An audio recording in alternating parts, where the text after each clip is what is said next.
राजस्थान के राजा रघुनाथ सिंह का होता है पुनर्जन्म। सच्चाई जानकर हैरान हो जाओगे किस कदर उन्हें सारी सच्चाई वो लोगों के सामने रखते हैं, पैरों तले जमीन खिसकती है। पहले समय में भी ऐसे षड्यंत्र रचे जाते थे जैसा कि आज के दौर में पति पत्नी के लिए रच रहा है और पत्नी पति के लिए रच रही है। ऐसे दौर पहले भी थे, लेकिन पहले सोशल मीडिया का समय नहीं था, तो इसलिए लोगों के सामने ज्यादातर ऐसी बातें नहीं आती थी। आज का समय तो ऐसा है, किसी को छींक भी आती है उसका भी सोशल मीडिया पर पता चल जाता है। इसीलिए आजकल लोगों को लग रहा है घोर कलयुग आ चुका है, आजकल बहुत बुरा हो रहा है, लेकिन ये सब कुछ सदियों से चला आ रहा है। पहले के समय में लोगों को पता नहीं चलता था। नमस्कार, मैं महक चौधरी आज आपके सामने फिर से एक सच्ची घटना लेकर आई हूँ। इस कहानी को सुनकर आपको बहुत ही हैरानी होगी और आपको बहुत सारे जानकारी के फैक्ट मिलेंगे। ये कहानी शुरू होती है हरियाणा से। हरियाणा में एक गांव है जहां पर एक बच्चा जन्म लेता है। बच्चा बचपन से ही बहुत उलझन महसूस करता है और धीरे धीरे अब वो बड़ा होने लगता है।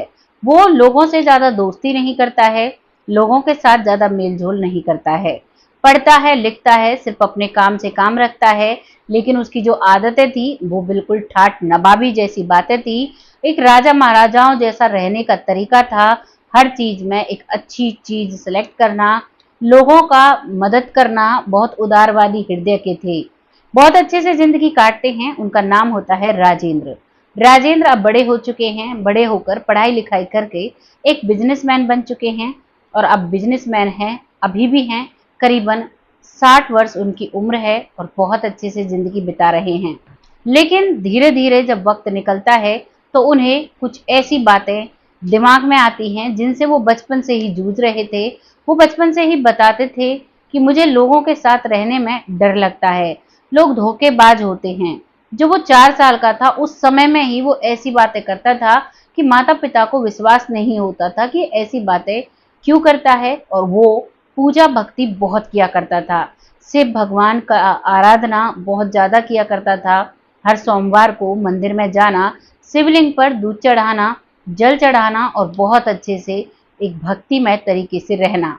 और जो लोग होते थे जो गरीब या फिर लोगों के लिए सुविधाएं कोशिश करते थे, जैसे मंदिर का निर्माण, ये ऐसी चीजें जैसे होती हैं जो धार्मिक होती हैं, आस्तिक होती हैं, उनका उनकी तरफ उनका रुझान बहुत ज्यादा रहता था। अब जिंदगी से यही बातों से वो जूझते हुए आ रहे थे कि ऐसा क्या है जो मैं इन चीजों की तरफ बहुत झुकाव रहता है मेरा। तो इसी में अब उनको पता चलता है कि पास्ट लाइफ रिग्रेशन क्या होता है। तभी वो पास्ट लाइफ के सेशन के लिए जाते हैं, पता निकालते हैं, वहां पर पहुंचते हैं। डॉक्टर्स होते हैं, थेरेपिस्ट होते हैं, उनसे बात करते हैं और उनसे पूछते हैं कि मुझे पता नहीं क्यों ऐसा लगता है कि मेरे दिमाग पर किसी चीज का बोझ है। मैं कितना भी अच्छा काम कर लूं, मुझे कभी भी खुशी महसूस नहीं होती है। इस चीज को देखकर मुझे पता नहीं क्यों अंदर से ऐसा लगता है कि मैं जानूं आखिर ऐसा क्या हुआ है मेरे साथ जो मैं किसी भी खुशी को सेलिब्रेट नहीं कर पाता। मैंने इतनी बड़ी बड़ी अचीवमेंट पा ली हैं, लेकिन मुझे कभी भी अंदर से खुशी नहीं आती है। मुझे हमेशा एक रिग्रेट रहता है, हमेशा एक परेशानी सी रहती है और ऐसा लगता है पता नहीं मुझसे कुछ छूट रहा है, मुझसे कुछ अधूरा रह रहा है। इन बातों को वो उनसे कहते हैं तो वो कहते हैं कि ठीक है, देखते हैं क्या हुआ था। अब पास्ट लाइफ रिग्रेशन सेशन शुरू होता है, जिस सेशन में जब उन्हें शुरुआती तौर पर जैसे वो बेहोश होते हैं तो वो लेट जाते हैं और उसमें जब उनसे पूछा जाता है कि तुम कहाँ हो, तो वो अपने आप को राजस्थान के एक राजा के रूप में पाते हैं। वो एक बहुत बड़े राजा हैं और जो बहुत ही उदारवादी व्यक्ति हैं, लोगों की बहुत ज़्यादा मदद करते हैं, लोगों के लिए बहुत सारी, क्योंकि राजस्थान में पानी की बहुत कमी रहती है तो वहाँ पर बड़ी बड़ी बावड़ी बनवाई जाती हैं। बावड़ी होती हैं जिनमें पानी स्टोर किया जाता है। जो बारिश का पानी होता है उसे पहले इकट्ठा कर लेते हैं जब बारिश होती है और फिर बाद में उसे काम में लिया जाता है। और कुएं बनवाए जाते हैं, कुएं खुदवाए जाते हैं और ये सारे काम जो वहाँ के वो राजा हैं वो अपना नाम राजा रघुनाथ सिंह के नाम बताते हैं, जिनके पिता का नाम भानु प्रताप सिंह था। अब वो कहते हैं कि मैं उसके रूप में हूँ और मेरा बहुत अच्छा शासन है और मैं एक बहुत ही राजप्रिय नेता हूँ। लोग मुझे बहुत प्यार करते हैं, लोग मुझ पर बहुत विश्वास करते हैं और मैं भी लोगों की समस्याओं को हल करने में पूरी जान लड़ा देता हूँ, पूरी मेहनत करता हूँ। लेकिन हर राज्य में ऐसा होता है, क्योंकि राजा को पीछे पता चलता है जो उसके कार्यकर्ता होते हैं वो कुछ झोल-झाल अगर करते हैं तो राजा तक वो बात नहीं पहुंचती है। लेकिन यहाँ पर ऐसा नहीं हो पाता है।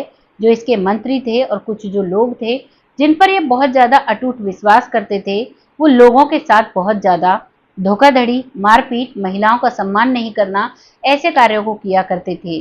जो इसका वित्त मंत्री था, जैसे अब वित्त मंत्री बोलते हैं, यानी कि जो इसका अर्थव्यवस्था को देखता था, जो मंत्री था, जो सभी जगह खजानों में से पैसे भेजा करता था जहां जरूरत पड़ती, वो इसके खिलाफ हो जाता है। वो कहता है कि आप इतनी सारी बावड़ी या फिर इतने सारे कुएं खुदवाते हो, गरीब तत्वे की मदद करते हो, इससे तो हमारे राज्य का खजाना खत्म हो जाएगा।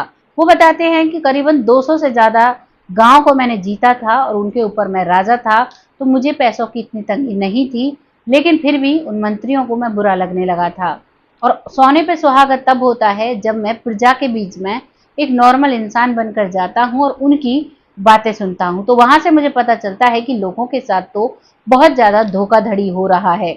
उसे सारी बातों का पता चलता है तो वो फिर राज्य में आते हैं और लोगों की जो कही हुई बातें हैं उनके हिसाब से निर्णय लेते हैं। उनका जो ये आय संभालने वाला व्यक्ति था, यानी कि आर्थिक सभ्यता को, आर्थिक स्थिति को संभालने वाला व्यक्ति था, मंत्री था, उन्हें बुलाया जाता है, उनसे पूछा जाता है।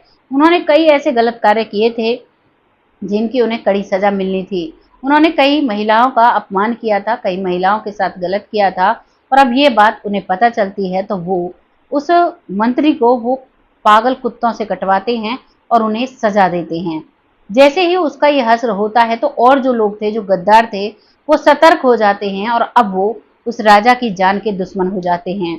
इस कार्य प्रणाली को संभालते संभालते लगभग 65 वर्ष के वो हो चुके थे और उस दौरान उनके साथ ऐसा घटना होती है कि जिसके बारे में आज भी वो सोच सोच कर डरे हुए रहते हैं। इस जन्म में भी उनको वो सारी बातें याद आती हैं। उनके साथ जो उनके मंत्री थे, और भी जो मंत्री थे, एक उनका आर्थिक मंत्री था और दूसरे मंत्री थे जो सैनिक के सेनापति के ऊपर जो होते हैं, जो सेना को देखते हैं, जो प्रजा की समस्याएं सुनते हैं, कई तरह के बड़े बड़े अधिकारी जो होते हैं। उनमें से ही एक व्यक्ति उसके साथ इतना धोखा करता है कि उसे छल से उसकी पीठ में छुरा भोंक देता है। और वहीं उसी समय, लास्ट समय जब वो इस दुनिया से जाते हैं तो वो सोचते हैं कि काश मेरा एक और सपना था जो बस पूरा हो जाता। उन्हें बहुत ही भव्य मंदिर का निर्माण करवाना था। शिव भक्त थे, शिव मंदिर का निर्माण करवाना था। पिछले जन्म में भी शिव भक्त थे और इस जन्म में भी बहुत शिव की भक्ति करते हैं और इस जन्म में भी बहुत सारी चीजें करने की कोशिश करते हैं, लेकिन इतना पैसा नहीं है। सिर्फ एक बिजनेसमैन है, छोटे से बिजनेसमैन है, लेकिन मन में जो छुपी हुई हैं पहले की कामनाएं आज भी उभर कर सामने आती हैं, लेकिन वो इनका मतलब नहीं समझ पाते हैं। और इन्हीं सब को जानने के लिए वो पास्ट लाइफ रिग्रेशन में जाते हैं, जहां से उन्हें ये चीज पता चलती है। और इन सब चीज के बारे में जानने के बाद बताते हैं कि लगभग उन्हें ऐसा महसूस हुआ था कि 20 से 25 मिनट हुए होंगे उसको इस सेशन में, लेकिन उनको लगभग 4 घंटे इस सेशन में बीतते हैं। 4 घंटे तक बिना हिले बिना झूले वो वहां पर लेटते हैं और उन सारी बातों को याद करते हैं जो उनके सबकॉन्शियस माइंड में घूम रही थी, यानी कि जन्म जन्मों की बातें जो घूम रही थी उन सभी को वो वहां पर उन्हें याद आती हैं। उस सेशन में वो सभी को बताते हैं और वो सभी चीजें बाकायदा रिकॉर्ड करी जाती हैं, बाकायदा लिखी जाती हैं, और तभी आपके सामने ये कहानी मैं लेकर आई हूँ। आपको ये कहानी कैसी लगी, जो भी आपकी राय है कमेंट बॉक्स में लिखिएगा, क्योंकि ये बात तो सत्य है कि हमारा पुनर्जन्म होता है, लेकिन यहाँ पर बहुत से लोगों को चीजें याद नहीं रहती। 90% लोगों को चीजें याद नहीं रहती, 10% लोगों को चीजें याद रहती हैं, और उन 10 में से भी कुछ लोग ऐसे होते हैं जो अपनी बातों को सोशल मीडिया के सामने नहीं बताते हैं, तो कुछ लोगों को नहीं पता चल पाता है। आज की जो कहानी आपके सामने मैं लेकर आई हूँ, बहुत ही रिसर्च के बाद मेरे सामने ये कहानी आई और मुझे लगा कि आप लोगों को इससे रूबरू कराना चाहिए। यहाँ पर हमें पता चलता है कि जब हमारा अंत समय आता है तो जो हमारी अंतिम इच्छा होती है, अगर वो उस वक्त पूरी हो जाती है, सरकार में भी जब हमें किसी को सजा मिलती है तो उसकी अंतिम इच्छा पूछी जाती है। वो इसीलिए पूछी जाती है, कई बार हमारी सरकार, हमारे डॉक्टर्स, हमारा कानून ये चीजें नहीं मानता है कि पुनर्जन्म होता है या कुछ होता है, तो फिर वो जो आखिरी इच्छा पूछते हैं क्या किसी ने कभी पूछा है कि किस वजह से वो आखिरी इच्छा पूछते हैं?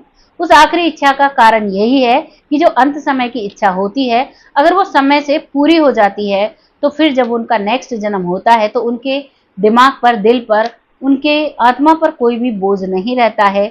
अगर उसकी आखिरी इच्छा रह जाती है तो वो अगले जन्म में भी उन चीज़ों को सोचने की कोशिश करता है। यही एक बात आपके सामने मैंने रखी है। आपको जैसी भी लगी है अपनी राय कमेंट बॉक्स में लिखिएगा, लोगों के साथ शेयर करिएगा।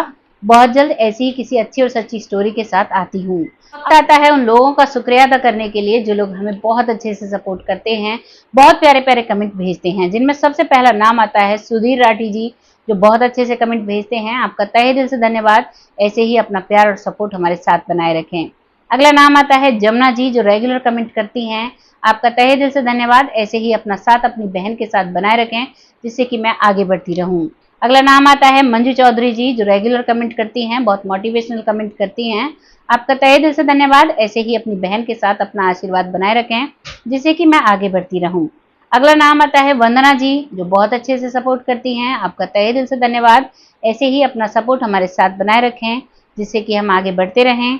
अगला नाम आता है आर नेगी जी, जो बहुत अच्छे से सपोर्ट करते हैं। बहुत अच्छे इनके कमेंट होते हैं, काफ़ी लेंथी कमेंट करते हैं। आपका तहे दिल से धन्यवाद।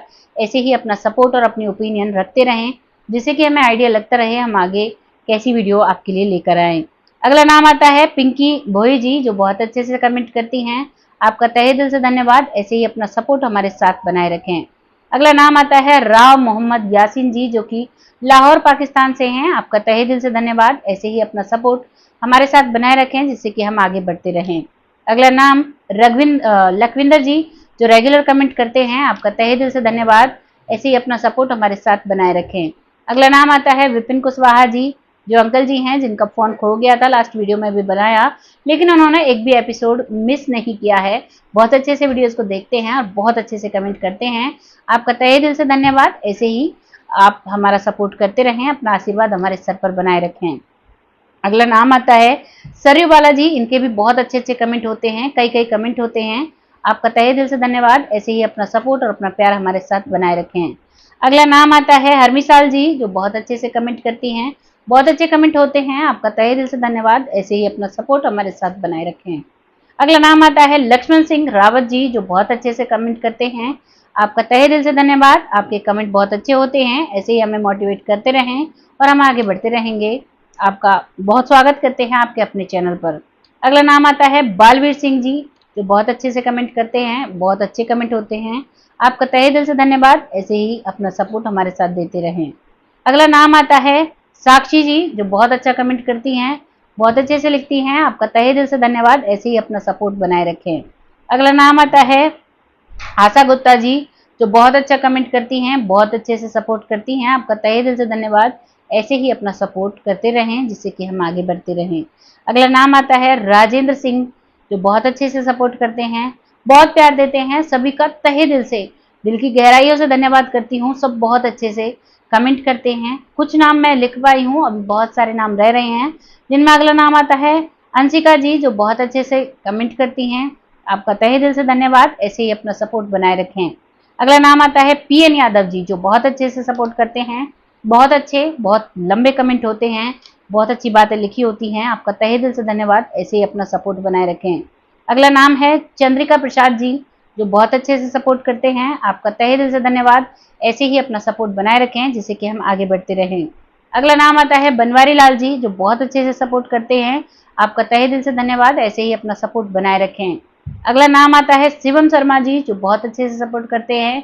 आप सभी का तहे दिल से धन्यवाद शिवम शर्मा जी। ऐसे ही अपना प्यार और सपोर्ट हमारे साथ बनाए रखें, जिससे कि हम आगे बढ़ते रहें। बहुत जल्द फिर आती हूँ ऐसी किसी सच्ची और अच्छी स्टोरी के लिए। तब तक जय हिंद, जय भारत।